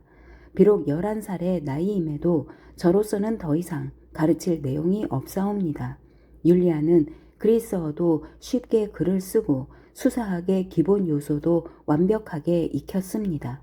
교육 내용 자체가 숙녀에 걸맞은 주제가 아니었기에 동료 학생 사이에서 사소한 잡음이 일어나기는 했사오나 지금은 폐하의 친구 호라티우스가 이따금 자신의 모국어로 시를 가르칩니다. 저도 시를 가르칠 수 있사오나 폐하의 율리아한테는 충분치 못합니다. 교육 과목에서도 여성적인 분야라면 율리아가 그다지 선호하지 않는 듯하옵니다. 음악에서는 크게 두각을 드러내지 못하며 아름다운 체형을 타고났음에도 형식적인 무용 수업에는 별로 열정이 보이지 않습니다. 물론 그런 식의 사교적 성취가 폐하의 관심사가 아니라는 것도 알고 있습니다. 소인이 불민하여 폐하께서 아첨을 좋아한다고 판단했다면 신의 아들이자 세계 황제의 영예께서 이토록 대단한 성취를 이루었다 해서 놀라거나 호들갑을 부릴 필요도 없사오나 폐하도 저도 알다시피 율리아의 성격은 율리아 자신의 것으로 대단히 강합니다. 이 기회에 제안하오니 가까운 미래에 율리아의 교육을 저보다 현명하고 학식이 많은 분께 맡겨야 할 것이옵니다. 아테노도루스는 한때 폐하의 스승이자 지금은 친구이옵니다.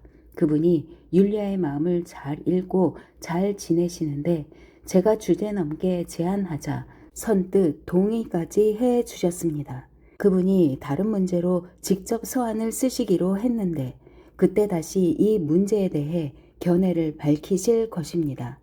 갈리아 문제로 따님과 너무 오래 떨어져 계시지 않으리라 믿습니다. 소인과 함께한 공부 중 단 하나 문제가 있다면 율리아가 아버지를 너무 보고 싶어 합니다. 폐하의 충실한 친구이자 부족한 친구 코린트의 파이드루스가 인사 여쭈었습니다. 아테노도루스가 옥타비우스께 안부 전합니다. 당연한 말씀이지만 갈리아에 학교 시스템을 설립하기로 하셨다니 그 결정에 찬사 올립니다. 지당하신 말씀입니다. 그곳 사람들도 로마의 일부가 되려면 로마어를 익혀야 합니다. 그래야 자신들이 호흡해야 할 역사와 문화를 이해할 테니까요. 부디 이곳 로마의 사교계 쓰레기들도, 그 중에는 폐하께서 친구라고 부르는 이들도 있습니다만, 폐하께서 머나먼 땅에 피지배자들을 위해 쏟는 것만큼 자기 자식들 교육에 신경 좀 썼으면 좋겠습니다. 이러다가는 세상의 중심에 남은 우리보다 타지 송령인들이 더 로마인다워질까 걱정스럽습니다. 학교 선생 모집엔 별 어려움이 없을 듯 합니다. 원하신다면 구체적으로 추진할 수도 있습니다. 폐하께서 이 나라의 평화와 번영을 선물한 덕에 식자 계층의 학식이 만개하기 시작하였습니다. 아, 그러고 보니 만개는 지나치게 강한 단어일 수도 있겠군요. 대체로 제 제안은 다음과 같습니다. 첫째, 부잣집 젊은이들의 안이한 이상주의에 기대하지 마세요. 그런 식의 열정은 속령에 고립될 경우 10중 8구 꺾이기 마련입니다. 둘째, 가능한 한 로마인들한테서 스승을 구하셔야 합니다. 그리스인이나 이집트인은 곤란합니다. 로마 문화를 정말로 이해하고 싶다면 적어도 로마인이 어떤 사람인지 정도는 알아야 하니까요. 셋째, 노예들도 안 됩니다. 자유인들을 지나치게 많이 등용해도 좋지 않습니다. 왜 이런 말씀을 드리는지 이해하셔야 합니다. 학식이 많을 경우 로마는 전통적으로 신사보다 노예를 우선 등용해 왔습니다. 로마에서야 부자가 될 수 있다면 노예 신분에도 만족하지만 갈리아에서는 로마와 달리 회계 부정 따위가 존재하지 않을 겁니다. 특히 학식과 재산이 많은 경우 노예들은 대부분, 물론 우리 친구 파이드루스는 예외입니다. 로마와 로마의 가치를 타락시키고 자신의 몸값을 지불할 의사도 없으면서 무조건 시스템에 불만부터 토로합니다. 요컨대 갈리아는 질서를 위해 이곳처럼 복잡한 세력 관계를 고려해야 할 필요가 없습니다. 또한 도농 어디든 이탈리아인들이 충분합니다. 보수와 명예만 충분히 챙겨준다면 기꺼이 폐하의 목적을 위해 헌신할 것이옵니다. 따님 문제에 대해 파이드루스와 얘기를 나누었습니다. 물론 저는 찬성이며 폐하께서도 동의하시리라 믿습니다. 지금껏 옥타비우스 가문의 자제를 많이 가르쳤으니 폐하께서 다른 자를 찾는 것도 우스꽝스러울 것입니다. 지금은 세계의 황제라 하시지만 제 관심과는 거리가 멉니다. 그 문제라면 전 언제나 폐하의 스승으로 남겠습니다. 율리아의 최종 교육이옵니다. 나 외에 다른 사람의 손을 빌리고 싶지 않습니다. 2. 율리아의 일기. 판다테리아. 서기 4. 판다테리아 섬에 도착하고 지난 몇 년간 습관처럼 새벽에 일어나 동쪽에서 첫 해가 뜨는 모습을 지켜보았다. 이런 식의 불면은 거의 의식이 되었다. 나는 동쪽 창가에 꼼짝도 않고 앉아 빛이 변하는 모습을 가늠한다. 회색, 노란색, 오렌지색, 붉은색. 마침내 색은 없어지고 상상 이상으로 밝은 해가 세상 하늘에 떠오른다. 햇빛이 방을 채우면 오전은 서재에서 책을 몇 권 꺼내 이것저것 번갈아가며 읽는다. 책이라고 해봐야 사실 로마에서 가져오도록 허락받은 종류들일 뿐이다. 이 화려한 서재는 내게 허락된 몇 안 되는 사치이나 그 어느 것보다 이 망명 생활을 견딜 수 있게 해준다. 몇 년 전에 다시 학문을 익히기 시작했다. 행여 고독의 징벌에 처하지 않았던들 결코 가능하지 않은 일이다. 세상이 나를 벌하려 들면 오히려 기이한 방식으로 보상이 되지 않나 생각할 때가 있다. 문득 그런 생각이 들었다. 그러고 보니 새벽의 불면과 이런 식의 공부는 오래전 이미 겪었던 교육 훈련이었다. 아주 어렸을 때.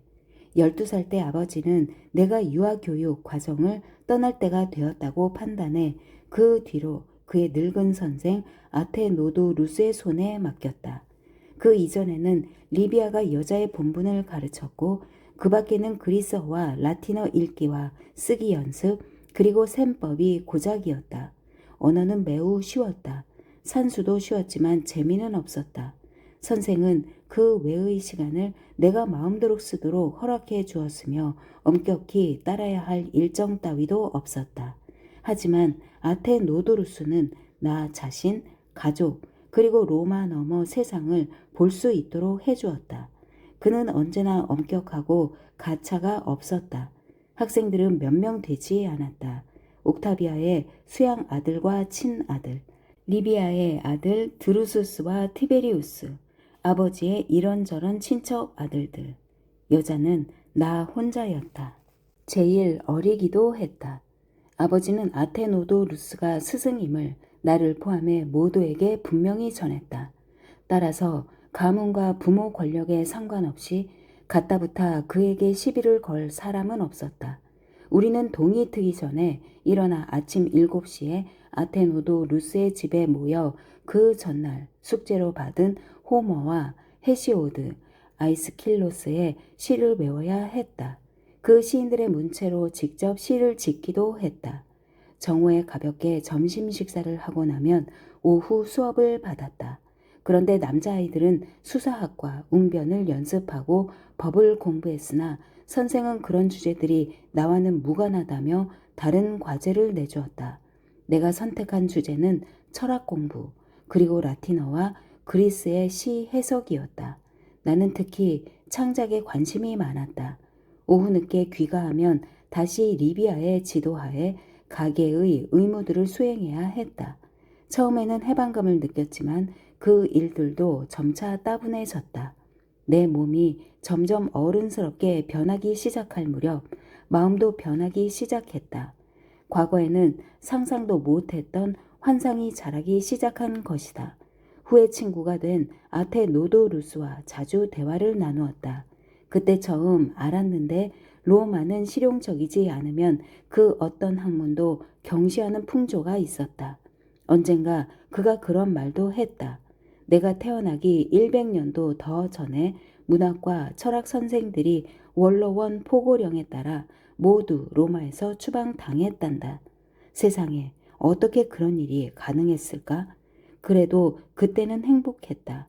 어쩌면 그 어느 때보다 행복했으리라. 하지만 3년도 되지 않아 그 생활은 끝나고 난 여자가 될 준비를 해야 했다. 이제 막 알기 시작한 세상이건만 그 세상에서 추방을 당한 격이었다. 3. 서한 서기전 25 발신 퀸투스 호라티우스 플라쿠스 수신 알비우스 티불루스 친애하는 티불루스 자네는 좋은 시인이자 친구지만 이번엔 정말 바보짓을 했네. 최대한 분명하게 말하지. 결국 마르켈 루스와 황제 따님의 결혼 축시를 쓰고 말았군 그래? 바보 같은 짓이었어. 전에 조언을 구했을 때 내가 분명히 말하지 않았던가? 그때도 몇 가지 이유를 나열했네만 이곳에 덧붙여 다시 얘기하겠네. 첫째, 옥타비우스 카이사르가 한 얘기가 있네. 가장 친한 친구인 나와 베르길리우스한테도 확실하게 선언했지.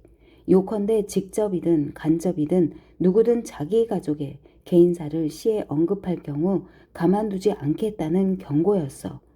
황제께서도 철저하게 지키는 원칙이나 나 역시 그 심정을 충분히 이해하네. 자네는 반대로 얘기했지만 옥타비우스는 아내와 딸을 무척 애지중지하네. 어쨌든 형편없는 시가 두 사람을 찬양하는 것도 좋은 시로 비난하는 것도 절대 원치 않아. 이 혼란스러운 세상을 물려받아 경영하는 분이 아니신가? 당연히 온갖 버겁고 어려운 일들 뿐이라네. 그분께 가족과의 삶은 그 운명에 대한 유일한 보상이나 마찬가지야.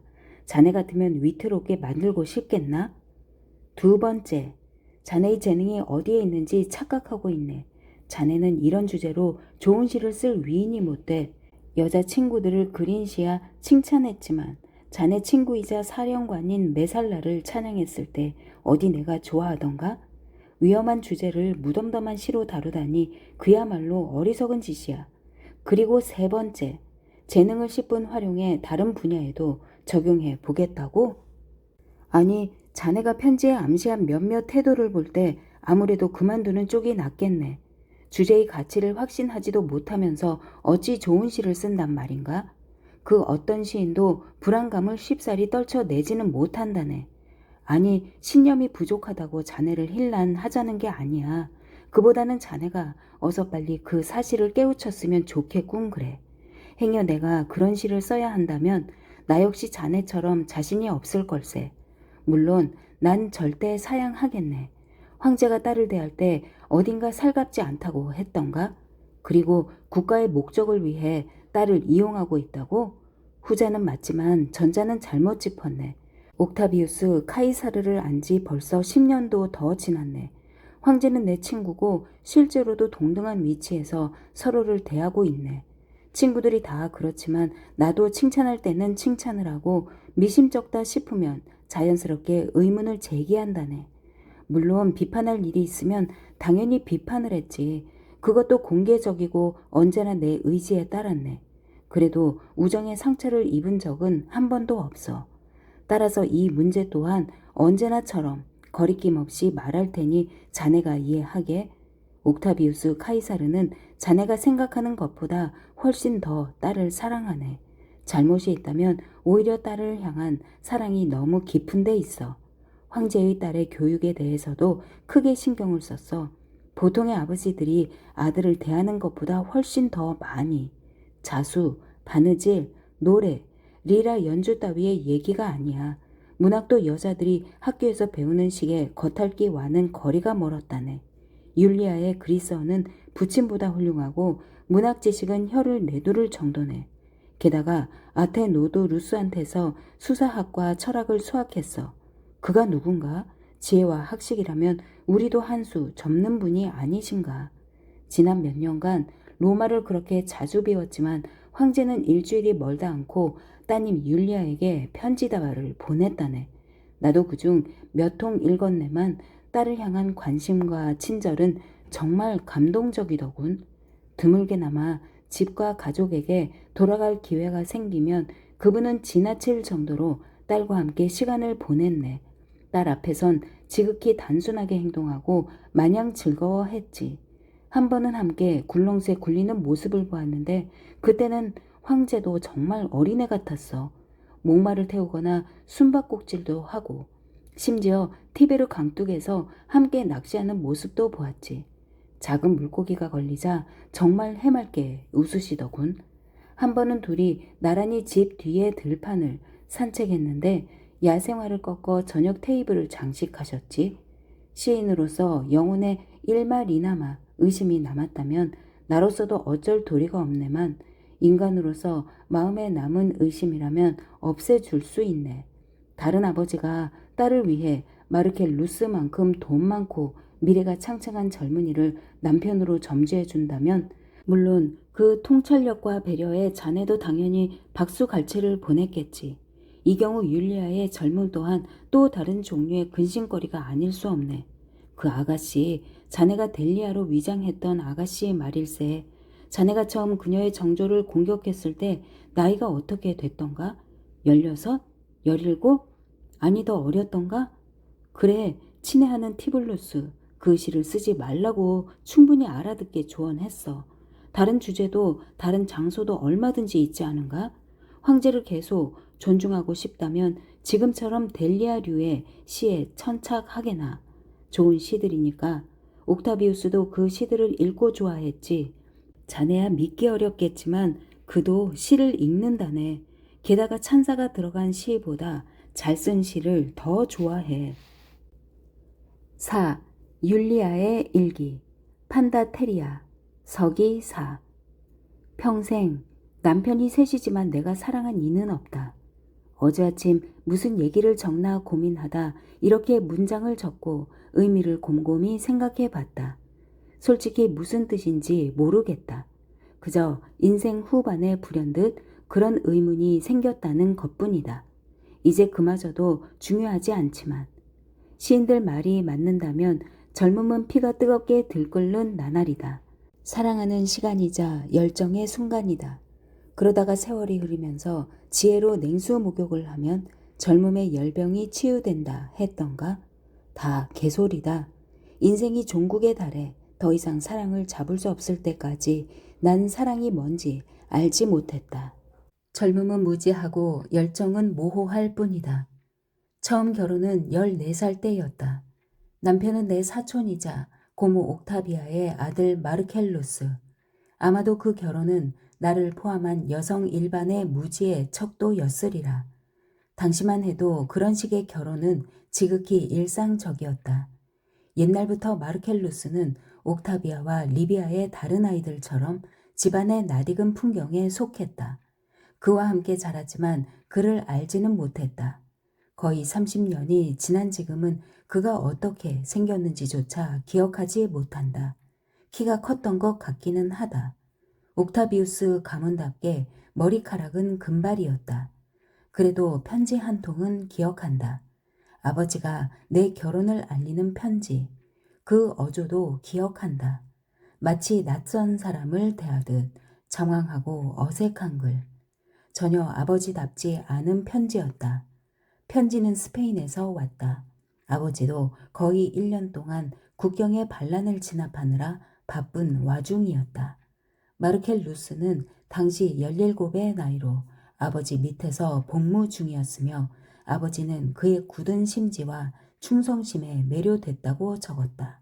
거기에 근본이 확실한 사람한테 딸을 맡기겠다는 확신까지 겹쳐 나와 가족을 위해 최선의 선택이라고 제멋대로 결혼을 결정해버린 것이다. 내 행복을 빌지만 멀리 떠나 있는 탓에 예식에서 부모 역을 할 수 없음을 안타까워 하기는 했다. 대신 친구 마르쿠스 아그리파가 대신 돌봐주기로 했으며 리비아한테도 내가 어떻게 행동해야 하는지 자세히 일러두겠다면서 귀담아 들으라는 말도 했다. 겨우 14이었지만 난 어른이 되었다고 믿었다.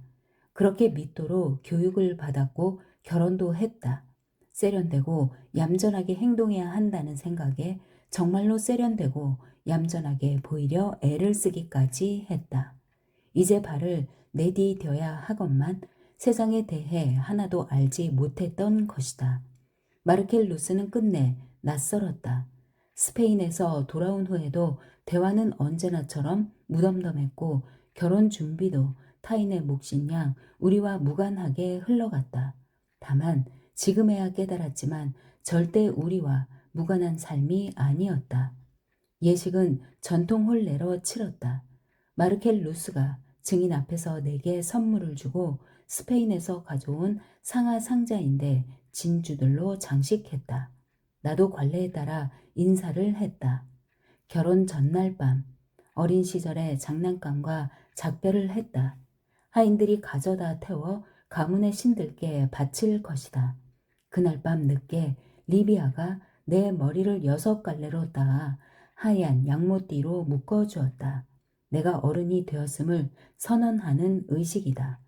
꿈을 꾸듯 예식을 치렀다. 하객과 친척들이 앞들에 모이고 사제들이 축사를 읊조렸다. 서류에 서명하고 확인하고 교환하고 나를 남편에게 바치겠다는 따위의 주문도 외웠다.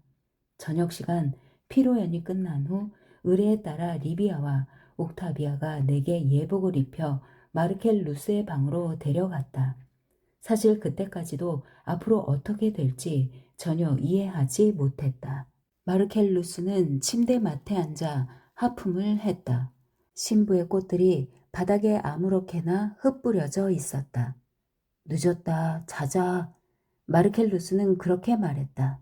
어릴 때 나한테 쓰던 말투 그대로였다. 나는 그의 옆에 누웠다.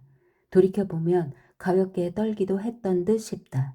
그는 다시 한번 하품을 하더니 곧바로 돌아 누워 잠이 들었다. 결혼 생활은 그렇게 시작했다.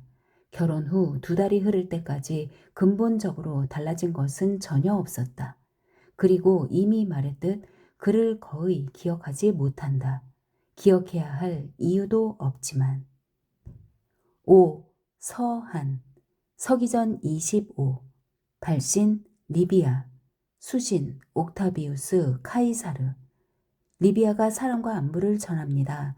당신 지시대로 율리아의 결혼을 마쳤습니다. 율리아는 괜찮아요. 이렇게 간단하게 적는 이유는 보다 긴급한 문제가 있어서랍니다. 바로 당신 건강이에요. 누군가한테 들었는데 누구인지는 묻지 마세요. 당신 얘기보다 훨씬 심각하다면서요? 이제야 이해했어요. 왜 그렇게 율리아를 급하게 결혼시키려 했는지. 그것도 모르고 반대했으니 송구하기 그지없네요. 내 반대 때문에 당신이 속상했겠다 싶으니 슬프기까지 하답니다. 더 이상은 반대하지 않으니 마음 푸세요. 우리 결혼과 의무감으로라도 아들을 위한 어머니의 야심을 기꺼이 내려놓기로 했습니다. 당신 말이 옳아요. 마르켈루스는 클라우디우스, 율리우스, 옥타비우스 가문을 모두 품고 있으나 나의 티베리우스는 오로지 클라우디우스 이름뿐이죠. 언제나 그렇듯 당신 결정은 현명했습니다. 이따금 우리 권위가 실제보다 위태롭다는 사실을 잊고 마는군요. 이렇게 애원하오니 어서 스페인에서 돌아오세요. 그곳 기후는 열병이 좋지 않습니다.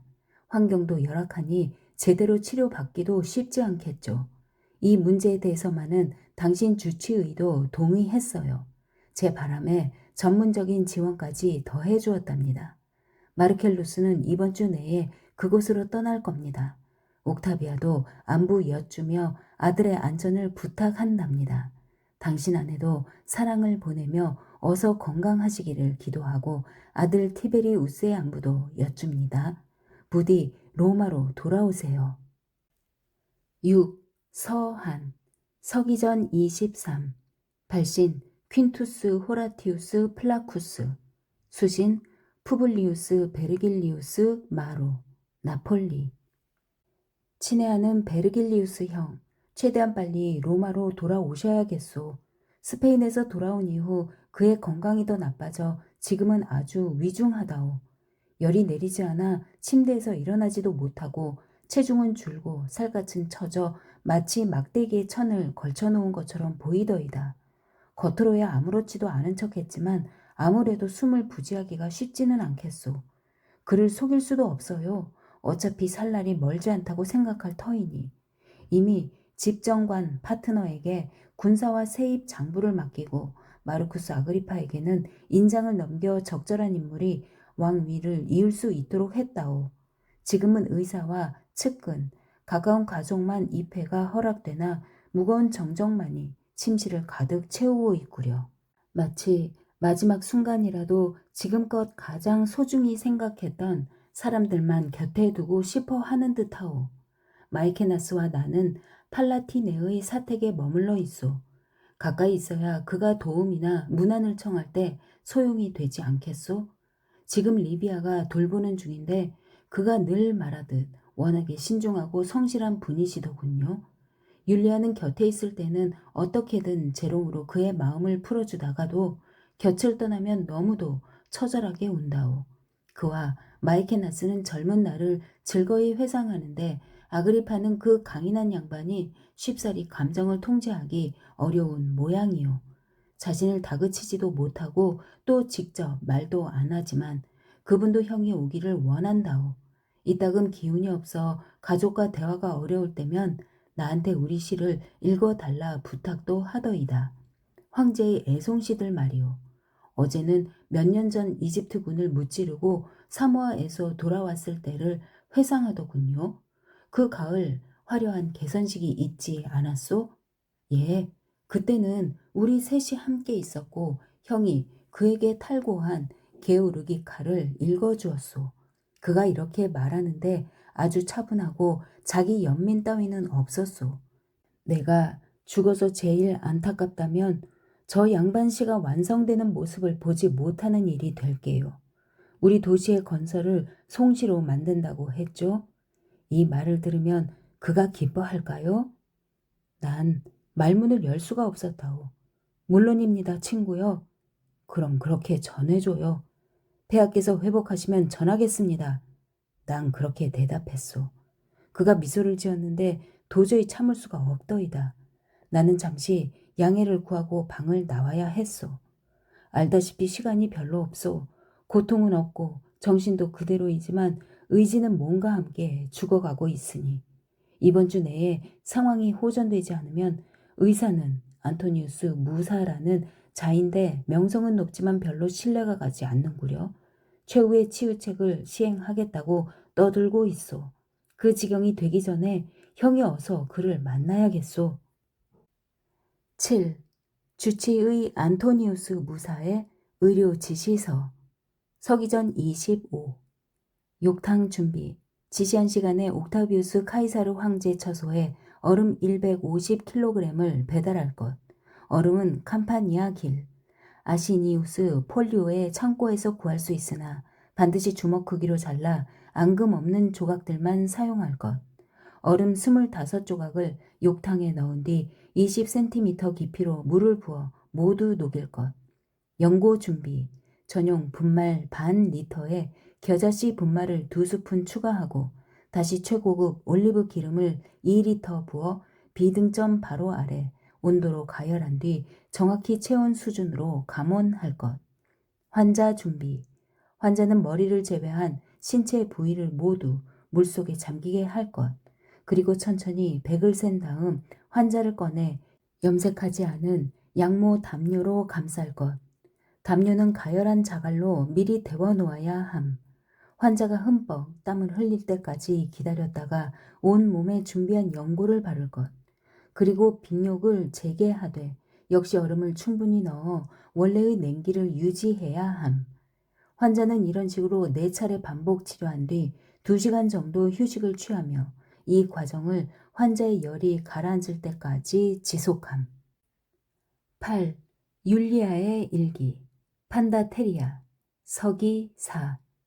아버지가 스페인에서 돌아왔을 때에야 내가 결혼해야 했던 이유를 알 수 있었다. 사실 귀국 여행조차 이겨내기 어려울 정도로 병환이 위중했다. 결국 내 미래를 위해 나를 마르켈루스에게 맡긴 것이다. 그 밖에도 또 하나의 딸의 미래를 위해 로마는 마르쿠스 아그리파에게 주었다. 나와 마르켈루스의 결혼은 전례이자 형식에 불과했다.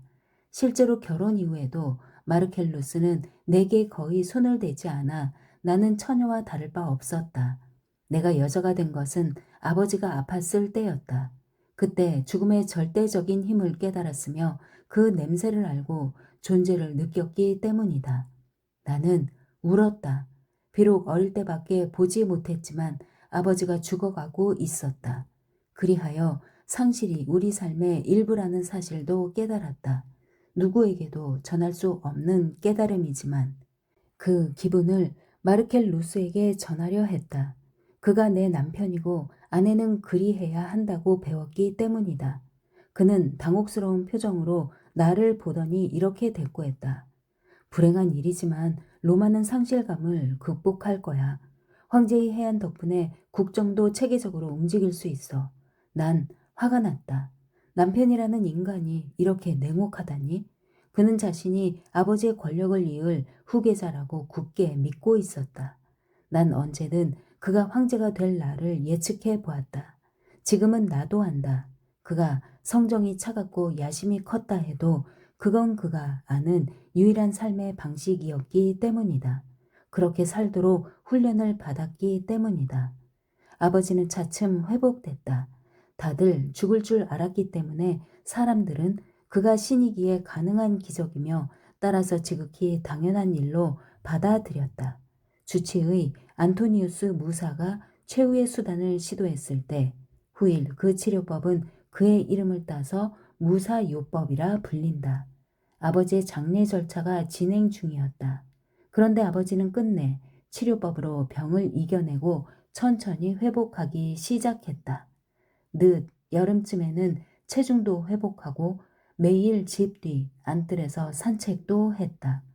마르쿠스 아그리파는 스핑크스 인장을 반납하고 원로원은 로마에서 감사와 기도 주간을 선포했으며 이탈리아 전역 교회 마을에서는 교차로마다 그의 그림을 걸고 그의 건강을 축복하고 여행자들을 보호했다.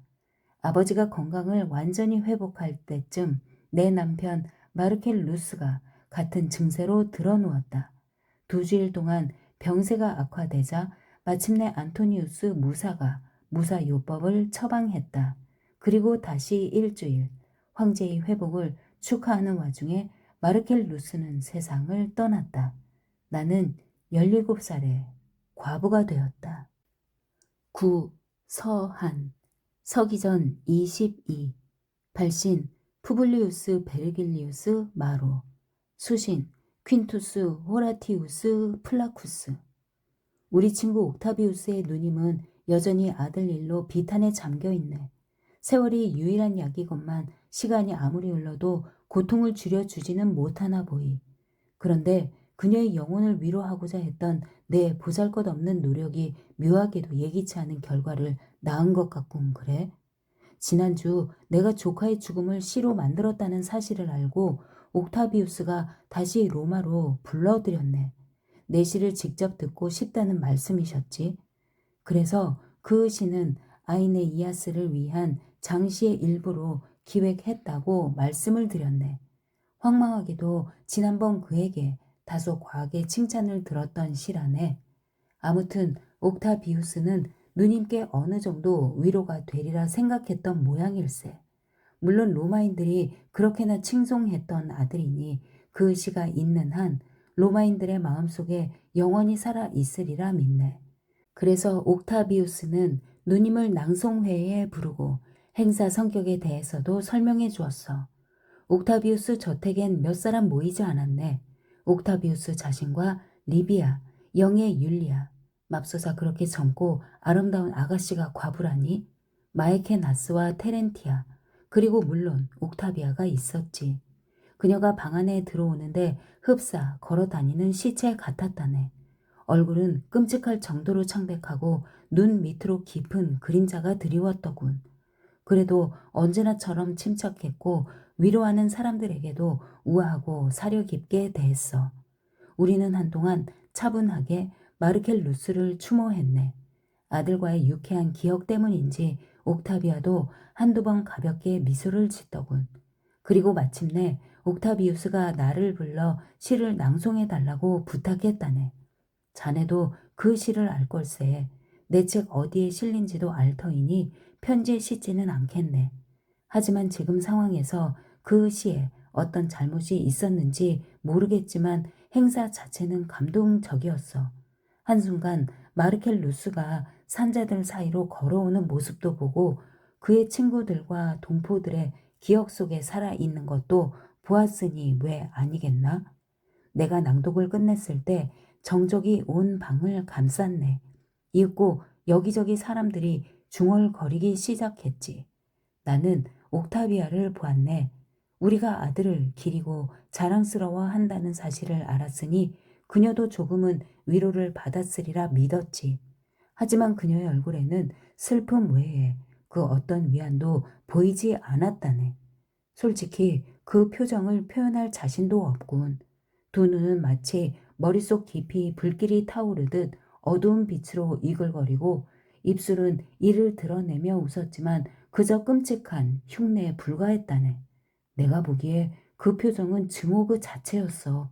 그러다가 단말마처럼 나지막이 비명을 지르고 온몸을 양옆으로 흔들더니 기어이 혼절에 카우치 위로 쓰러지지 뭔가. 우리는 그녀에게 달려갔네. 옥타비우스는 누이의 두 손을 주물렀지. 옥타비아도 차츰 의식을 회복하고 아가씨들이 다른 곳으로 데려갔네. 죄송합니다. 미리 알았다면 그저 조금이나마 위로가 되고 싶었을 뿐인데 내가 간신히 사과를 했네. 자책할 필요 없어요. 친구여, 몰라서 그렇지 그래도 누이도 조금은 위로를 받았을 겁니다. 우리 행동이 앞으로 어떤 결과를 낳을지 어떻게 알겠습니까? 옥타비우스가 조용히 위로하더군. 지금은 나폴리로 돌아왔네. 내일부터 일을 재개하겠지만 그 사건 때문에 여전히 마음이 혼란스럽군 그래. 조국을 위해 큰일을 하신 위대한 여성이 아닌가. 부디 이제라도 행복하면 좋으련만. 10. 서한 서기전 22 발신 옥타비아 벨레트리 수신 옥타비우스 카이사르 사랑하는 아우님께 어제 오후 벨레트리에 도착했어요. 별일은 없지만 기운이 없어 지금까지 쉬고 있답니다. 창밖으로 우리가 어릴 때 뛰어놀던 정원이 보이는데 지금은 잡초가 많네요.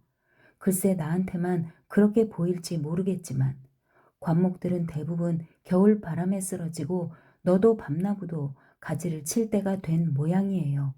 밤나무 한 그루는 이미 죽었고 그래도 이렇게 오래전 세상의 근심과 슬픔에서 자유로웠던 시절을 회상하니 기분은 좋아요. 편지를 쓰는 이유는 두 가지예요. 우선 그 악몽의 밤, 베르길리우스가 죽은 아들 얘기를 할 때 늦었지만 정말 내 처신에 대해 사과하고 싶어요. 두 번째는 부탁이 있어요.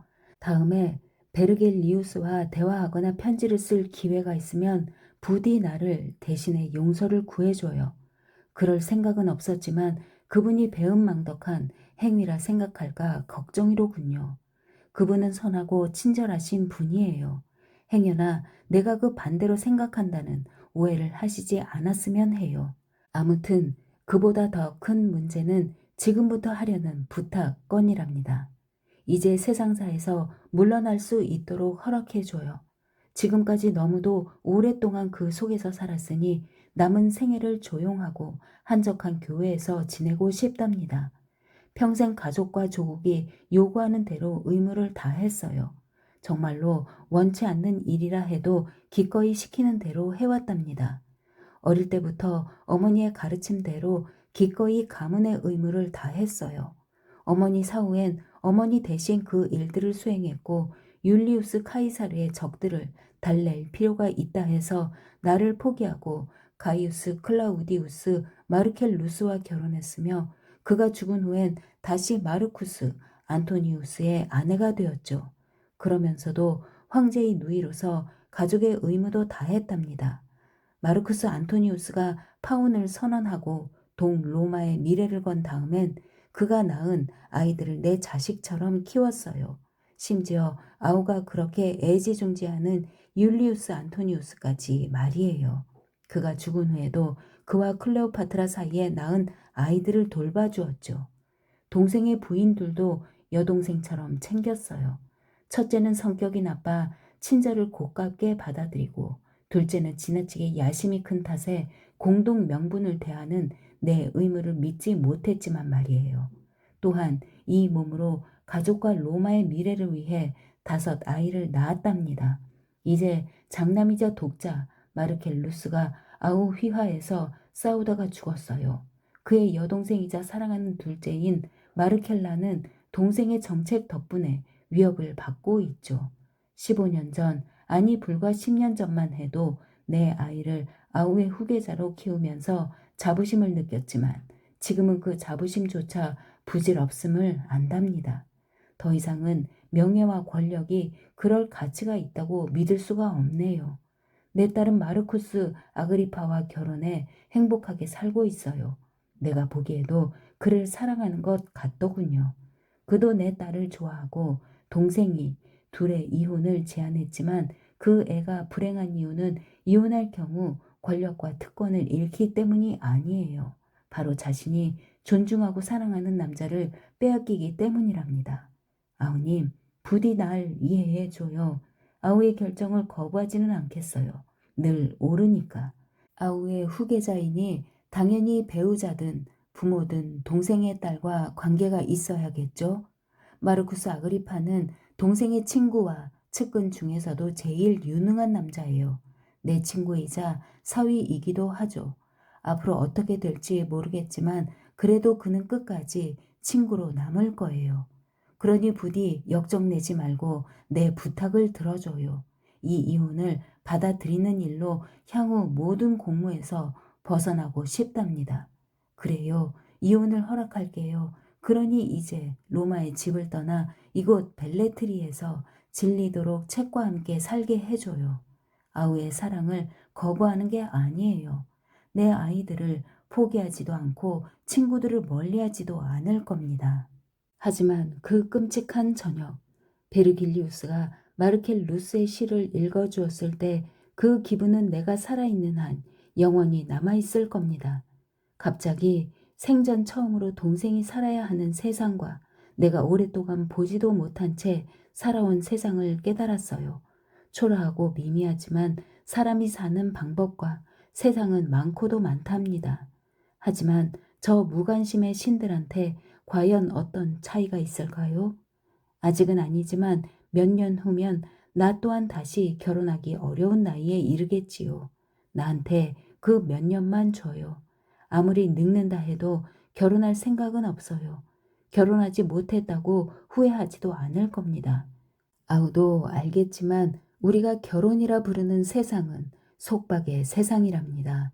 이따금 그런 생각도 들어요. 아무리 미천한 노예라도 우리 여자들보다 자유가 많다고. 그래요. 이곳에서 여생을 보내고 싶어요. 아이들과 손주들이 찾아온다면 얼마든지 반길게요. 바라건대 내 마음, 내 책들 어딘가 지혜가 있어 앞으로의 세월을 조용히 보낼 수 있을 겁니다.